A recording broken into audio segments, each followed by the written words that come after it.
there's a really great self-discovery guide available for students to use as they're making meaning of their career assessment results. To access this guide, they'll click on this guide button right here on the top of the right corner of their results page. This will then download a 2-page PDF that is a worksheet, a self-discovery guide for them to go through. The top half of the first page is just basic information for them and a reminder of how to take the assessment. As mentioned in the actual assessment video, it's important that they take the assessment with keeping things that appeal to them in terms of their work life in mind, so that their results are more so about their future careers and not about hobbies and fun everyday things.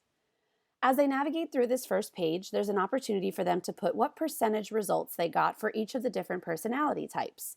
This is helpful to remind them that even though they may not have gotten a certain personality type as their top, they still have a certain percentage of that and those characteristics within them, and they may come through during certain situations, which is a helpful conversation to have.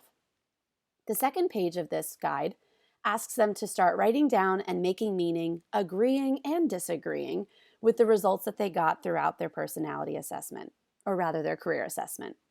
Your career personality blend is where they'll put the top 2 personality traits that they got, that first result on the page that I showed earlier.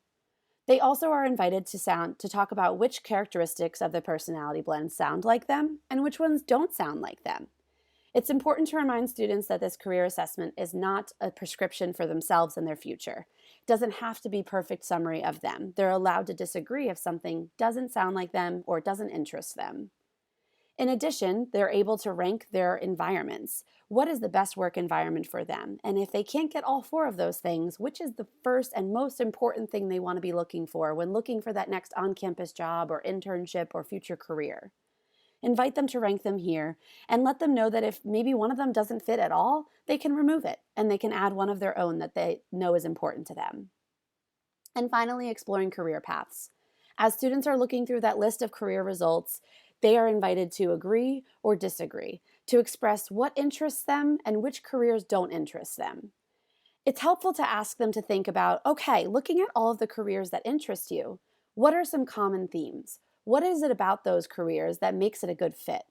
Similarly, for the ones that don't interest you, what makes them a poor fit?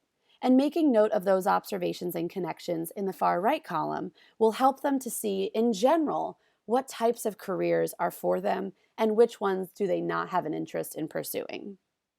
Finally, at the bottom, it reminds students that they should continue to discover more about themselves, to continue to make meaning of this information and research the possible career paths that come up, and most importantly, to take these results and bring them directly to a career advisor to have more directed conversation as they navigate their career journey.